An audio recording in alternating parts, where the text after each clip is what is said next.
السؤال الجاي ان شاء الله هيكون عن وقف الهرمون. الناس اللي بتتوقف من اللعيبه بسبب الهرمون، ايه موقفهم مع الاتحاد وازاي بالخطوات تبدا نتلاشاها علشان يكملوا تاني؟ في بطولات العالم وفي كل بطولات الاتحاد الدولي وفي كل الالعاب الرياضيه دلوقتي بيطبق تحليل المنشطات. في منظمه عالميه اسمها المنظمه العالميه لمكافحه المنشطات، الوادا دي الورلد انتي دوبينج اسوسيشن، دي اكبر واقوى منظمه موجوده في العالم.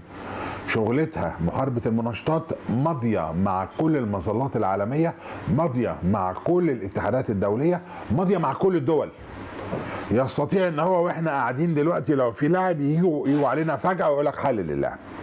في بطولات العالم بيحللوا حوالي 40 عينه، 2 في كل وزن بالقرعه والباقي بالاختيار بطريقه عشوائيه. قبل كل البطولات في دول اللي ماضيه المعاهده زي مصر خدت قرار ان ما حدش يسافر الا لما يحلل. السنه اللي فاتت مصر خدت قرار ان ما حدش يسافر الا لما يحلل.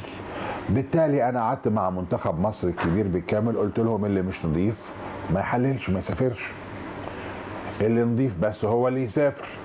وبعدين عملنا تجاربنا ما اشتركش فيها المنتخب الاول لان كان عندهم ظروف ما كانوش جاهزين وبعضهم كان عاوز يريح. عملنا تجارب شارك فيها عدد كبير قوي من اللاعبين المبشرين الكويسين، اخترنا منهم 22 لاعب وحللوا. قبل ما يحللوا وضحت لكل لاعب لان هم مش فاهمين ان التحليل ده هيتعمل في معمل برشلونة من اتحاد من معمل دولي معتمد. عدد المعامل الدولية المعتمدة حاجة و30. اي حد بيروح يبعت لمعمل سواء بره بطولة في بطولة، المعمل اوتوماتيكلي لما تطلع النتيجة يردها للجهة اللي طلبت التحليل ويبعتها للجنة الأولمبية الدولية وللاتحاد الدولي للعبة. فقلت ويطبق عليهم الجزاءات. الجزاءات بقت بشعة، بقت 4 سنين أول مرة. 4 سنين وقف.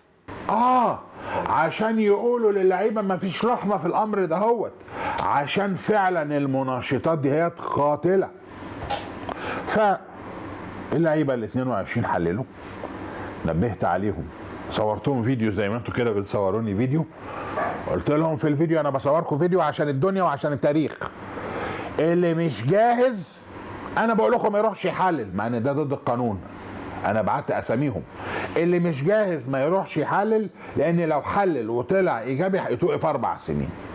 ومضيت واحد على اقرار. فطلع لعيبه ايجابيه فتوقفوا 4 سنين. واخد من ضمن اللعيبه؟ لا ما اقولش اسامي، انا ما اقولش. انا العقوبه اللي تقع على ابنائي تطبق، ولكن انا لا اشهر بابنائي، انتوا عارفين.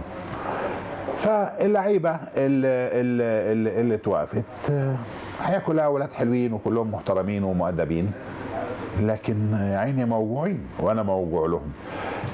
وده هيخلي التحاليل السنه دي ما فيش بطوله هيطلعها الاتحاد المصري لكمال اجسام او اي اتحاد مصري في اي لعبه الا بعد اللعيبه ما تحلل. ده قانون دولي ونظام دولي ومش هنقدر نعمل فيه حاجه. فعقوبته فعلا حاده. فالحل ان احنا نبتعد عن المنشطات والهرمونات.